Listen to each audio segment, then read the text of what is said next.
Hello everyone, कैसे हैं आप सब। एक बार पुनः शिव कोचिंग क्लासेस पर स्वागत है। 11th फिजिक्स में आज आप लोग सीखने वाले हैं बर्नौली का प्रमेय। काफी महत्वपूर्ण है और इसे लोग जितना कठिन समझते हैं उतना कठिन होता नहीं। बस सुपर फास्ट रिवीजन कम समय में आपको यहाँ पे समझाऊंगा। पहले आप लोग इसका कथन समझिए। जब कोई आदर्श तरल किसी नली में धारा रेखी प्रवाह से बहता हो। धारा रेखी प्रवाह का मतलब क्या होता है बच्चों? जैसे मान लीजिए इस बिंदु से तरल जो है बह रहा है, तो जो अगला हमारा तरल आएगा वो भी इसी बिंदु का अनुसरण करेगा। मतलब जिस क्षेत्र से हमारे यहाँ पर द्रव के कण, तरल के कण आगे की ओर जा रहे हैं, तो आने वाले भी कण उसी पथ का अनुसरण करेंगे। तो ये आपका धारा रेखी प्रवाह है। मतलब पीछे से जो आने वाले कण हैं, आगे जो जा रहे हैं कण, उन्हीं के पथ का अनुसरण करें तो धारा रेखी प्रवाह है। मतलब उसी रेखा पर चल रहा है। ये डाउट क्लियर हो गया? क्योंकि इसी से अविरतता का सिद्धांत निकल कर आता है कि मान लीजिए यहां पर क्षेत्रफल a1 b1 और वेग v1 है, तो a1 v1 जो है यहां पर यदि मान लीजिए क्षेत्रफल a2 है, वेग v2 है द्रव का, तो a1 v1 बराबर a2 v2। ये धारा रेखी प्रवाह से अविरतता का सिद्धांत निकल कर आता है। कुल मिलाकर चीजें क्लियर हुई कि कोई द्रव यदि बह रहा है तो मतलब उनके कण जो हैं एक निश्चित रेखा पर चलते हैं। यानी जो आगे जाने वाले कण का पथ जो होता है वो पीछे जाने वाले कण अनुसरण करते हैं, तो वो आपका धारा रेखी प्रवाह हो जाता है। तो इसके मार्ग के प्रत्येक बिंदु पर एकांक द्रव्यमान या एकांक आयतन की कुल ऊर्जा नियत रहती है। यानी जब धारा रेखी प्रवाह से कोई द्रव बह रहा होता है तो किसी भी बिंदु पर एकांक आयतन की बात करें चाहे एक निश्चित द्रव्यमान की बात करें, इसका टोटल ऊर्जा नियत रहता है। ऊर्जा का मतलब गतिज ऊर्जा हो गया, स्थितिज ऊर्जा हो गया, ये पूरा का पूरा निहित रहता है। अब हम गणितीय व्याख्या करेंगे बच्चों, गणितीय प्रमाण करेंगे। तो थोड़ा सा पहले आप लोगों को समझना है कि हमारे पास एक नली है। हम इसको अलग तरीके से भी समझा सकते हैं। देखिए जरा, हमारे पास एक नली है, ठीक है, ये नली हो गया बच्चों, ठीक, ये नली हो गया। अब इस नली पर कोई द्रव बह रहा है तो ये हमने द्रव बहा दिया। यदि कहानी समझ में आ गया तो पूरा कंप्लीट हो जाएगा। इसमें दो बिंदु हैं या दो क्षेत्र हैं, ठीक है। मान लीजिए एक्स वाई आपका नली था, दो हमारा यहाँ पर अनुप्रस्थ क्षेत्र है ए और बी। इसका क्षेत्रफल हम मान लिए a1, इसका क्षेत्रफल मान लिए a2। यहाँ पर जो द्रव बह रहा है तो इसका वेग हम मान लिए v1, तो यहाँ पर वेग क्या हो जाएगा v2। यहाँ पर यदि दाब की बात करें तो p1, तो यहाँ पर जो दाब हो जाएगा p2 हो जाएगा। यदि पृथ्वी तल से इसकी ऊंचाई मान लीजिए h1, तो इसकी पृथ्वी तल से ऊंचाई h2 हो जाएगा। ये तरीका हो गया, यहाँ तक क्लियर। अब मैं कुछ चीजें आपसे पूछूंगा कि यदि मैं आपसे कह दूं कि मान लीजिए यहाँ पर कितना बल लग रहा होगा, यानी आपका जो अनुप्रस्थ परिच्छेद A है, यहाँ पर बिंदु किसी भी बिंदु पर कितना बल लग रहा होगा बताओ। तो बल बराबर आप कहोगे सर बल बराबर होता है दाब गुणे क्षेत्रफल, दाब गुणे क्षेत्रफल। तो यदि दाब हमारा P1 है, क्षेत्रफल A1 है, तो बल P1 A1 हो जाएगा। ये चीज क्लियर है। तो फिलहाल मैंने कहा कि माना कोई एक द्रव है जो एक्स वाई नली पर बह रहा है, अनुप्रस्थ परिच्छेद का जो हमारा एक नली है एक्स वाई, इस पर बह रहा है। अब यहाँ पर मैंने कहा कि दो अनुप्रस्थ परिच्छेद का क्षेत्रफल है, एक A और एक B। यहाँ पे देखो ये अनुप्रस्थ परिच्छेद है, ठीक है। यहां पर द्रव का वेग v1, यहां पर द्रव का वेग v2, यहां पर द्रव का दाब p1, यहां पर द्रव का दाब p2 है। और ये जो आपका द्रव है बच्चों, इसका टोटल जो घनत्व है स्मॉल d है। यहां पर देखो इसकी ऊंचाई h1 है और इसकी ऊंचाई मतलब एक सिरे की ऊंचाई जहां पर a अनुप्रस्थ परिच्छेद है, इसकी जो a की ऊंचाई h1 है और b की ऊंचाई h2 है। यहां तक क्लियर है? तो आप लोग भी इतना लिख सकते हैं, ये जो चीजें दी गई है, ठीक है, कंप्लीट इतना ही दिया गया है। अब हम बात करेंगे, मैंने जैसे आपको बताया कि हमारा परिच्छेद A है, इस पर जो लगने वाला बल कितना होगा। बल का सूत्र आपने पढ़ा है कि दाब गुणे क्षेत्रफल। तो यहां पर मैं लिख सकता हूं दाब गुणे क्षेत्रफल। अच्छा, ये जो दाब है बच्चों वो कितना है, यहां पर A पर P1 हो जाएगा और क्षेत्रफल A1 हो जाएगा। यहां तक क्लियर है? अब दूसरा कंडीशन ये है कि मान लीजिए मैंने कहा कि A पर लगने वाला जो बल है, मतलब इस A पर जो भी द्रव है उस पर कितना बल लगेगा, दाब गुणे क्षेत्रफल। अब किया गया कार्य कितना होगा, बताओ जरा कि मान लीजिए परिच्छेद ए से प्रति सेकंड निकलने वाले द्रव पर किया गया कार्य। भाई यहां से द्रव निकल रहा है, मैं कहता हूं कि यहां से प्रवाह हो रहा है, तो द्रव चाहे मान लीजिए इधर बह रहा हो चाहे इधर बह रहा हो, तो द्रव यहां से बह रहा है कि नहीं।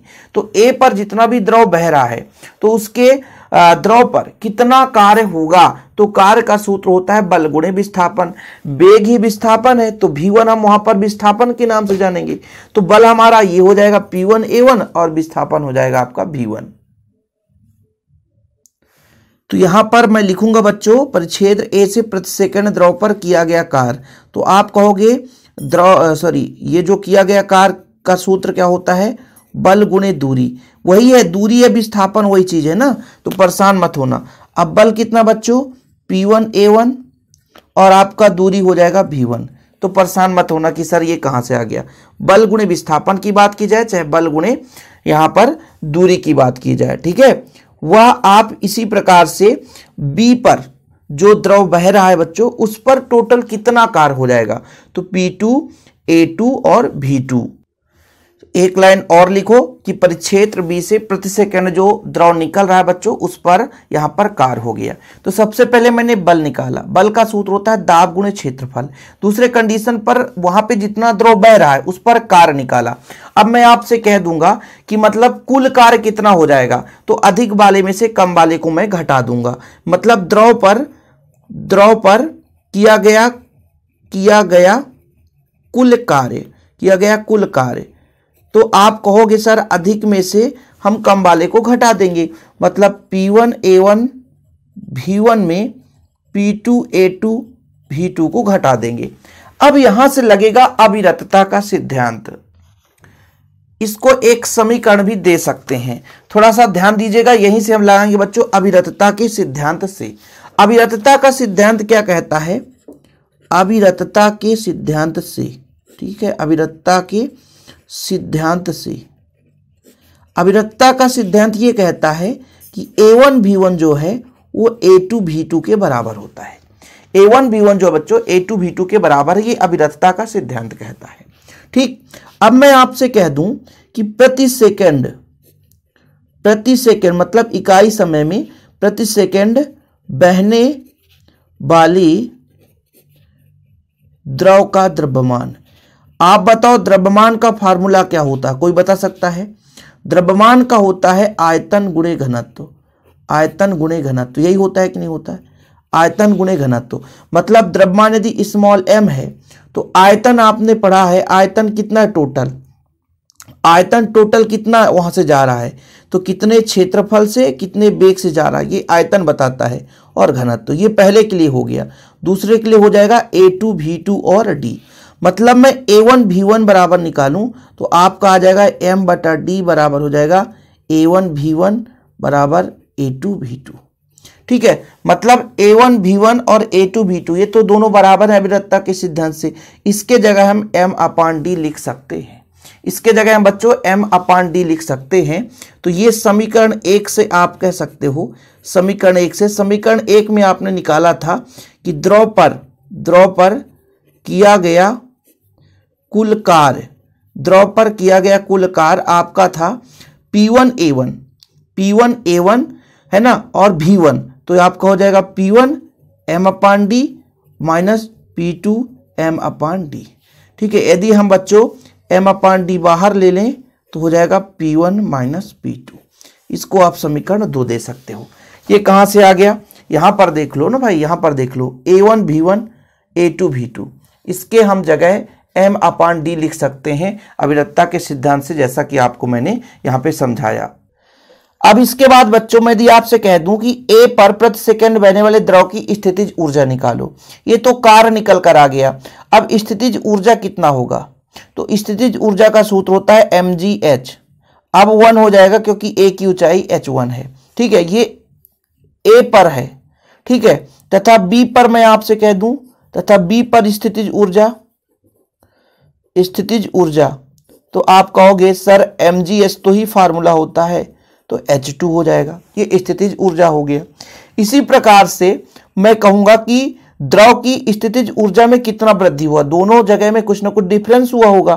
तो द्रव की स्थितिज ऊर्जा में वृद्धि, द्रव की स्थितिज ऊर्जा में वृद्धि, अधिक वाले में से कम वाले को घटा दो। तो यहाँ पर ऊंचाई ज़्यादा है, वहाँ पे स्थितिज ऊर्जा ज़्यादा होगी, mgh2 माइनस mgh1। अधिक वाले में से कम वाले को तो mg बाहर ले लो, तो h2 माइनस h1 हो गया यहाँ पर। ठीक है, अब आपसे कहा जाएगा A पर गतिज ऊर्जा, A पर प्रति सेकंड, A पर प्रति सेकंड बहने वाले द्रव की गतिज ऊर्जा, द्रव की गतिज ऊर्जा। बताओ गतिज ऊर्जा कितना होगा बच्चों? 1/2 mv², 1 हो जाएगा। वह B पर कितना हो जाएगा? 1/2 mv²। अब यहां पर भी हम बात करेंगे गतिज ऊर्जा में वृद्धि, इसलिए गतिज ऊर्जा में वृद्धि कितना हो जाएगा? गतिज ऊर्जा में वृद्धि कितना हो जाएगा? तो भाई हम क्या करेंगे? अधिक वाले में से कम वाले को घटाएंगे, v1 का स्क्वायर। तो इन दोनों में कुछ कॉमन भी आ रहा है तो कॉमन भी ले लो। 1/2 m कॉमन आ रहा है तो v2² माइनस v1 का स्क्वायर।